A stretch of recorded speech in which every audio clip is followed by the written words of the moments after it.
Halo teman-teman, perkenalkan nama saya Kendi Rambuto Rakalanda dengan NIM 2415030034. Di video ini saya akan menjelaskan atau membawa topik tentang studi preformulasi sediaan liquid. Selamat menonton. Teman-teman tahu tidak apa itu granul? Atau mungkin teman-teman pernah dengar kata granul? Jika teman-teman belum tahu, saya akan menjelaskan terkait granul secara garis besar dalam aspek sediaan farmasi. Jadi, granul berasal dari kata Latin yaitu granulum. Jika diartikan dalam bahasa Indonesia, artinya butiran kecil. Pengertian dari granul sendiri merupakan sediaan padat yang terdiri dari agregat partikel serbuk yang berikatan dan akan membentuk massa yang lebih besar dan kompak dengan ukuran partikel umumnya berkisar 0,2 sampai 4 mm. Selanjutnya, kita masuk pada pengertian dari granulasi atau proses pembentukan granul dari campuran serbuk untuk memperbaiki sifat fisik dan mekanik bahan, sehingga lebih mudah diproses menjadi sediaan padat. Proses ini bertujuan untuk meningkatkan homogenitas campuran, memperbaiki daya alir, serta meningkatkan kemampuan pemadatan.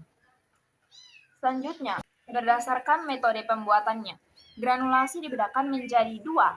Yang pertama yaitu granulasi basah atau wet granulation. Granulasi basah dilakukan dengan menambahkan larutan pengikat atau binder ke dalam campuran serbuk hingga terbentuk massa lembab. Massa tersebut kemudian dikeringkan dan diayak untuk menghasilkan granul dengan ukuran tertentu.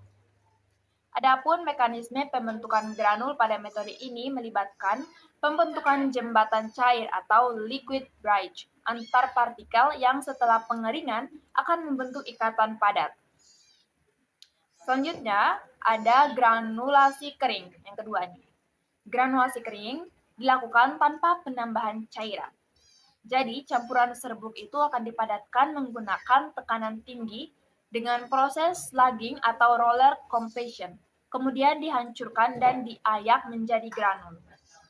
Metode ini mengandalkan gaya kompresi untuk membentuk ikatan antar partikel. Adapun tujuan dari granulasi. Yang pertama, yaitu memperbaiki sifat alir. Jadi, serbuk halus itu cenderung memiliki gaya kohesi tinggi akibat luas permukaannya yang besar. Jadi, dengan granulasi, ia akan meningkatkan ukuran partikel sehingga mengurangi gaya kohesi dan memperbaiki aliran.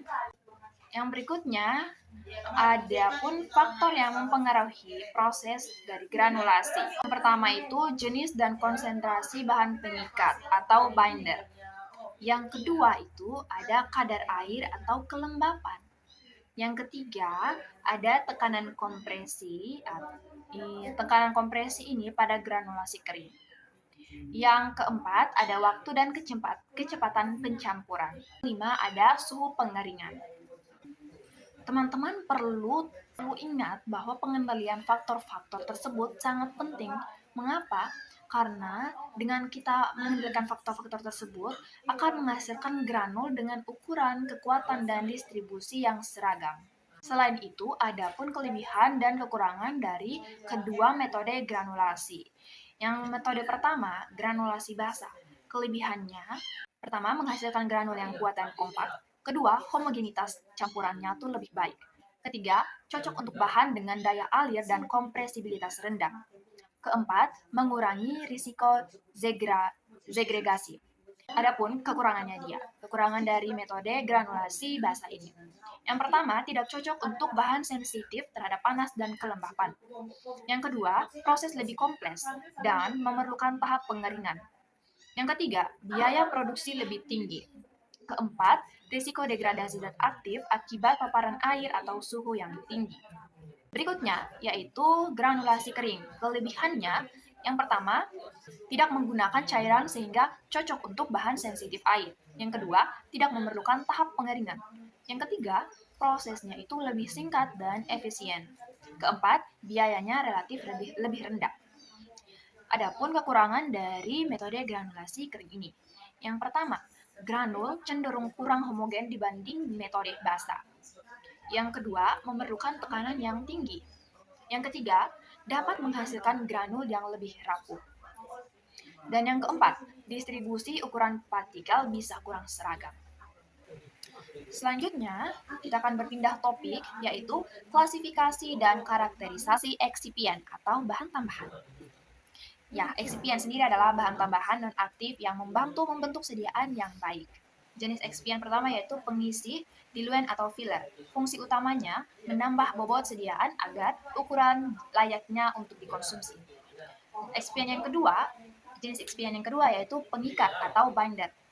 Fungsi utamanya memberikan daya rekat agar massa serbuk bisa menyatu menjadi tablet yang kompak. Jenis eksipien ketiga yaitu penghancur. Fungsi utamanya membantu tablet hancur kembali menjadi granul atau partikel saat menyentuh cairan tubuh.